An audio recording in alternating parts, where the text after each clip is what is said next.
Hello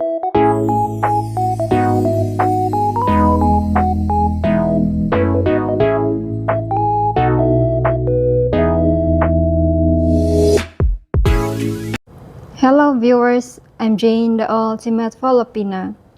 Today's episode is one of my believe it or not stories about Smithy, who recovered his libido in the Philippines and has been banging every Jennifer ever since. All of my believe it or not stories are based on fact or fiction, or a little bit in between. It's up to you to believe it or not. Just remember, although my stories are for entertainment content, they originate from some reality. My story begins with Smithy, who is 63 years old and an American, who had been married to Emma, his American wife, for 40 years. They had 3 children together. They married at age 23 and had the last child at age 37. After year 30 of their marriage, Emma finally menopause and stops desiring and loses interest in sex. In fact, they did not have sex for 10 years until their divorce at age 63. The divorce was mutual because basically after 40 years of marriage, they had enough of each other. Smithy was not the type to fool around while married, but thanks to Viagra and modern erectile dysfunction treatments, had a strong libido. But all the women his age had menopause as well and were not interested in sex like Emma, his wife. Smithy had no chance of getting an age gap relationship in his state or anywhere else in the country. So he started watching Filipina and expat videos in the Philippines. He even had a substantial financial portfolio. After giving the wife everything except the kitchen sink in the divorce. After no sex for 10 years, Smithy went on Filipina Cupid and met Jennifer, a 25 years old single Filipina mom. Jennifer was the real deal traditional Filipina, and she waited for Smithy's arrival after 6 months of communicating online, and Smithy providing her a monthly allowance of 12,000 pesos, which was nothing to Smithy. Smithy having had no sex in 10 years. After meeting Jennifer in Mactan Newtown Airport, Cebu had an immediate erection, but tried to contain it.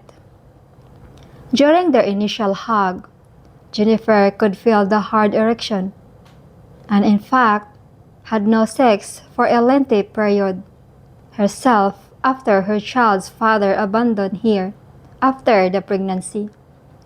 To make a long story short, they went to the reserved hotel room of which Jennifer had already checked in, took his luggage to the room, and went down to the restaurant and bar in the hotel for conversation.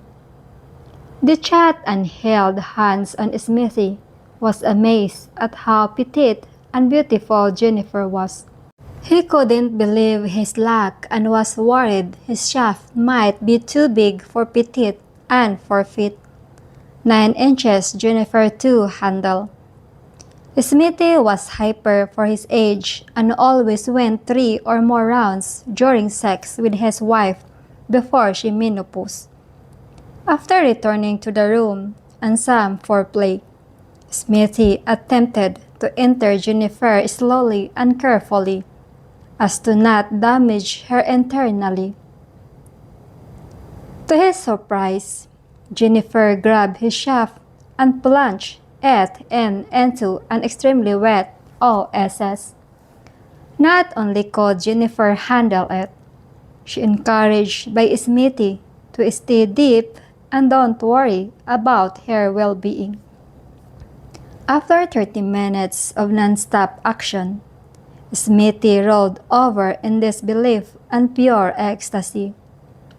Before he could give the sweat on his body a chance to dry and catch a second breath. Jennifer rolled over on top of Smithy, grabbed his shaft, and plunged it inside her again, and did all the work herself.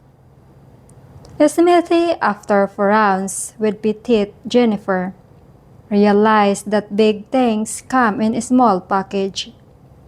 His initial intention was to give Jennifer a royal beatdown. Instead, she welcomed him to the Filipina Rumble. They are now married and Smithy is a father at 64 years old.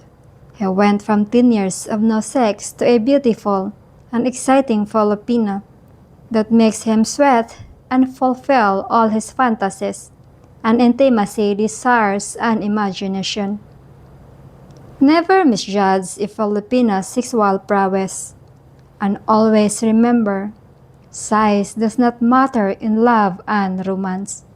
I'm Jane, the ultimate Filipina, wishing you an ultimate day, an ultimate life in the Philippines. Take care. Bye.